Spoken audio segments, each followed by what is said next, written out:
There.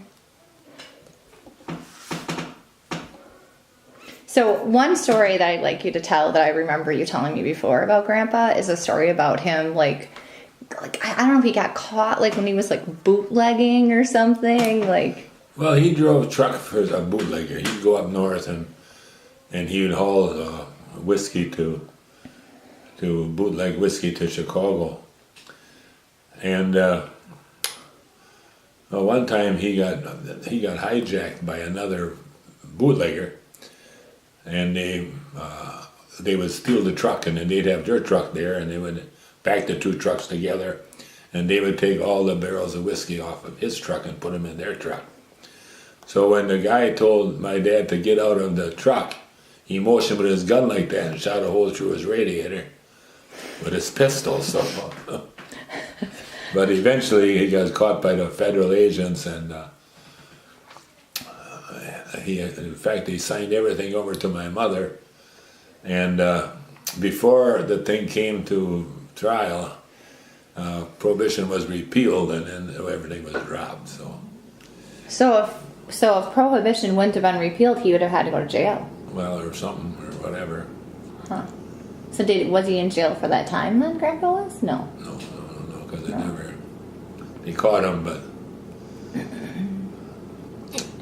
he never went to jail. Okay.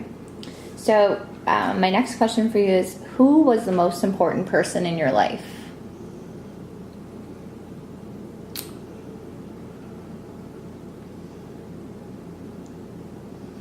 It's hard to pick the most important because so many people add to your life. I had a math teacher when I was in high school, Sister Urban, a nun, Dominican nun, and I was very good in math, and she always called on me when no one get the answer. I wouldn't even raise my hand after the first couple of days. And then she'd say, well, Roger, put your answer on the board, how you found it. And she never once called me in class that I didn't have the answer. I could write it all out on the blackboard, that advanced algebra problem. So she was very influential in teaching me math. I also had a nun when I was in the fourth grade was trying to teach me how to play the piano, and my musical abilities for playing an instrument are zero. And it did take her 3 times. And I was playing some songs, the first 3 lines from memory on a piano. I just remembered. I couldn't read the music, I couldn't do nothing. And finally I said, I don't have a clue what I'm doing. And then she said, I was just coming up with that idea myself. That was the end of my music playing career right there. So there's a lot of influential people.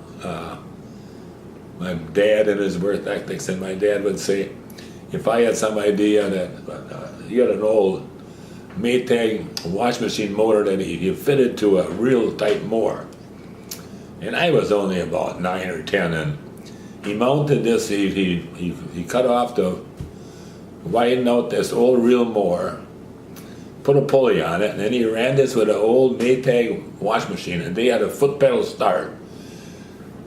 And he made a little hand clutch for it, and he'd start the engine, and that would run that real tight mower around the lawn. Then all the guys would be in the bar. They'd have to come out and watch me mowing the lawn with this first self-propelled lawnmower in Darboy. Yeah, that Grandpa built? He built it, yeah. An old Maytag wash machine motor. Pop, pop, bang, bang, bang, pop, pop, pop, bang. It was quite interesting. So many times I'd have that motor, and if it didn't run, you get home from work, he'd check it over, you'd look at the points and the flywheel and everything. And he'd say, well, go ahead, try it, fix it. If you can't get it, I'll get it. And so consequently, I'd be taking it apart, put it back together, and eventually I'd have it running on my own, and that's how you learn things. He bought an old 49 Packard once, and the motor went bad, and then he bought a 52 Packard, he said, and I was about a freshman in high school, and he says, well, you got to take the engine out of that 52 Packard and put it in that 49 Packard. I said, well, how am I going to do it? He said, well, just start going at it. And he said, you get stuck, I'll help. But I did the whole thing, so a few little wiring problems, but while other kids were out playing ball and having fun, I was working on that car. So you wonder where you get all your experience that you can fix anything yourself. You learn it from your dad, basically. I learned to sweep the kitchen floor from my mother. Mothers teach girls, dads teach boys. So. Well, yeah, like that's one of the things that I always think about you is that you can pretty much fix anything. So. Except the TV, yeah. Except the TV. Yeah. All right. Let's see.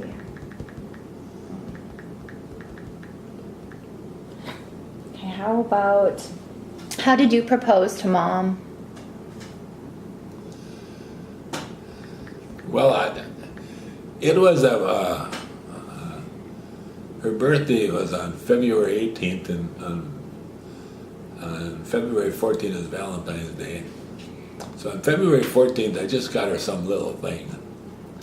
And then on her birthday was on the 18th, so on the 16th, I went over and said, I'm going to get you something for you,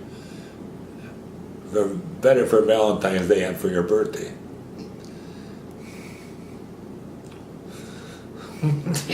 Stop it. It's okay.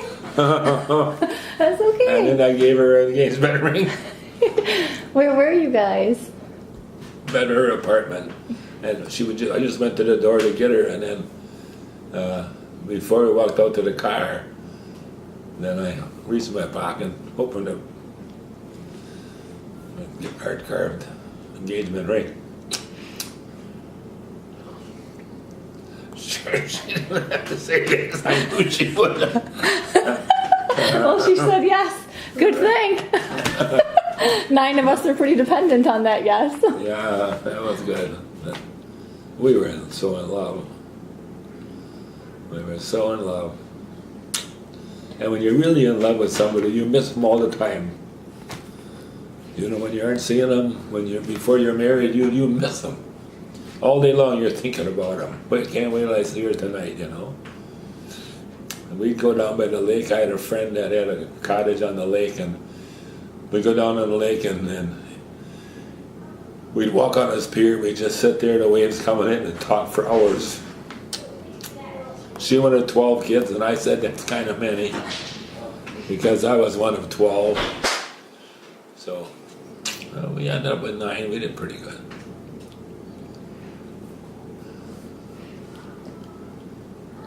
So what is one of your favorite memories of dating Mom?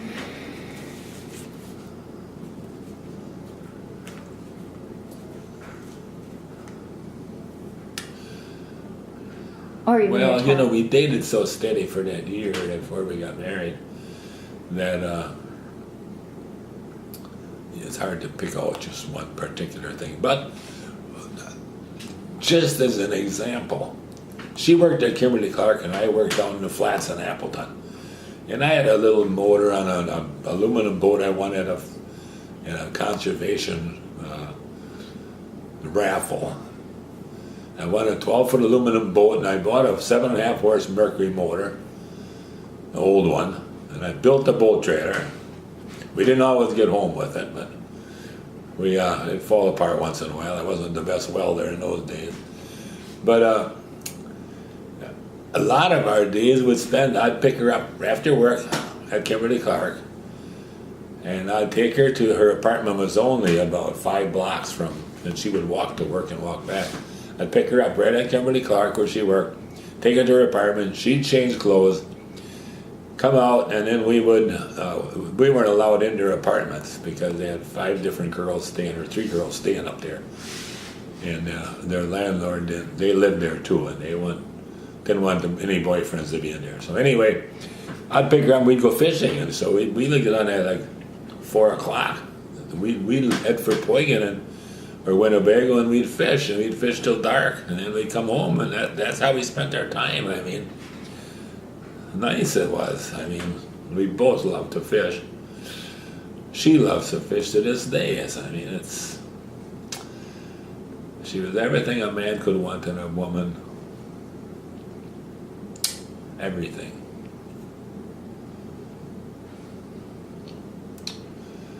as our children can attest to the fact that she would do anything for the kids and nothing for herself. She had any extra money, which was very, very slim in our family, any extra money. I worked, she stayed home with the kids. And in those days when we first got married, you know, I'm making $2 and something an hour. And we lived on a budget, so we had have our house paid for when we were, I said 28. Our goal is to pay for our house when I'm 28. So we built our house. Mom and I, after work at night, we would work till dark. We fixed up the garage, that we could live in the garage while we finished the house. Something you never hear of today. But, so we borrowed $5,000 and we finished the house, and by the time we got done with the house, I was about $8,500 in debt, which nowadays you think is nothing, but $8,500 when you're making $2.18 an hour, it's a lot of money. So I tried putting $20 a week in the credit union at work, and then that would give me $1,000 to pay off that bill.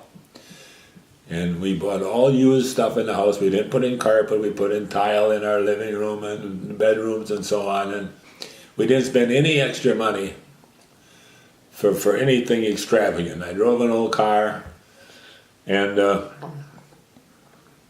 budget, we had a budget that we lived with all year long. That I had made $42. After the $20 was taken out, I could take home $42 a week. And then we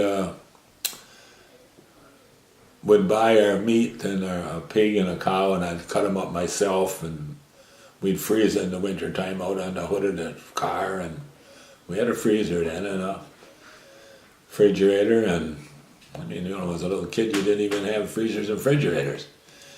But anyway, so for food we really had to buy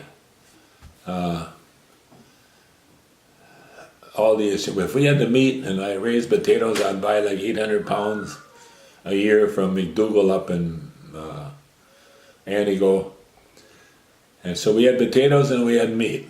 Manus would bake bread. We'd buy bags of Big Joe flour. We had a flour bin right in the cupboard. And we had some tough times. When our second oldest son was born, she was down. Vanessa's water broke when she was only 5 months pregnant, and then she had to lay in bed with the bottom of the bed up.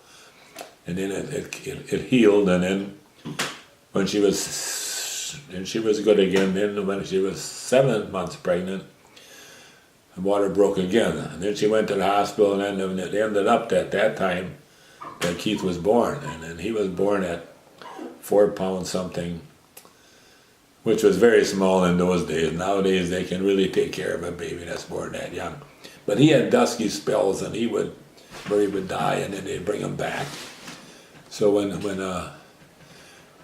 we brought him home, we'd go up and see him every night. You only had one car in those days, so we had to watch our kids when we went up there. We'd spend time with him, but then after 30 days we could bring him home. He was up to 5 pounds. And when we brought him home, Vanessa naturally couldn't nurse him, so we had to put him on Similac, which was, I remember clearly, it was $18.75 for a case of it. And it was a lot cheaper to buy a case of the cans instead of buying one can at a time. So we bought a whole case. And with the money that we had set aside for all of our yearly bills and so on, which we had budgeted for, we had less than $1 left that week to spend. But we bought the case of Similac and lived on poor food till the next paycheck came. And we made it, and he turned out well, and I don't know, 11 months later we had another little boy, so life went on. That's all what you have to do, you know. You do what you have to do. You don't go out. You don't go out to eat. You don't do anything. And anyway, our budget was all set, and my wife would get depressed sometime. Her sisters would, oh, you don't have nothing. You don't have this. You don't have that. And then I would say, Vanis, we're on this budget, and when we get our house paid for when we're 28, then we can do other things. We'll have that extra money every week to spend. And then she would say it my ways, see how it was going to be. And then it was my 29th birthday, we paid off the last of our house. And we were clear. I said, now I'm going to turn over all the finances for this family to you. Because if something happens to me, you have to know how I worked the budget and how we did everything and how we made ends meet. So from then on, $20 didn't go into credit union anymore for the house payments. Now we still put it in there in case we needed something. So the next year, we had this extra money. We could buy another different car, a better car, and mine was breaking down pretty often. But as we went on, then we bought a swimming pool for the backyard for the kids, and and if we wanted to buy something big, which we did later on, we bought land for the orchard, and we borrowed money from the bank, and then we paid it off, and you started getting more money at work. You made more. You worked a little overtime. In fact, I never turned down an hour's overtime in my life when I was working, because when you're starting out. I started out at $1.50 an hour at Appleton Machine, and if you work overtime, you made $2.25. I mean, holy mackerel, that was big bucks. Then if you could work a Saturday and Sunday, we had 3 days sick leave. And if you didn't take them, you get paid for them. I never used more than 1 day in a year, ever, and took the 2 days pay. That's how things were. And still we loved it. We played in the yard, ball with the kids in the yard, we did everything. We did a lot of things. We had, a very full life. Wouldn't change a thing. Do you remember the first time that you met Mom? Yes. Yeah, we had a fall festival at our parish. And Father Beyer was our priest. And Father Beyer was the priest at Leopolis before he came to Darboy. And he knew Vanis from the church in Leopolis. So we were at a spring festival. As it turned out, a girl that went to school with me, Lorraine Yachman, worked at Casey, and then she had Vanis come with her home for the weekend, and brought her down to the spring festival. So when they were there, then Father Beyer knew Vanis, and then he said, Roger, I got to have you meet somebody, and he introduced us. So I didn't know that. Yeah. And then I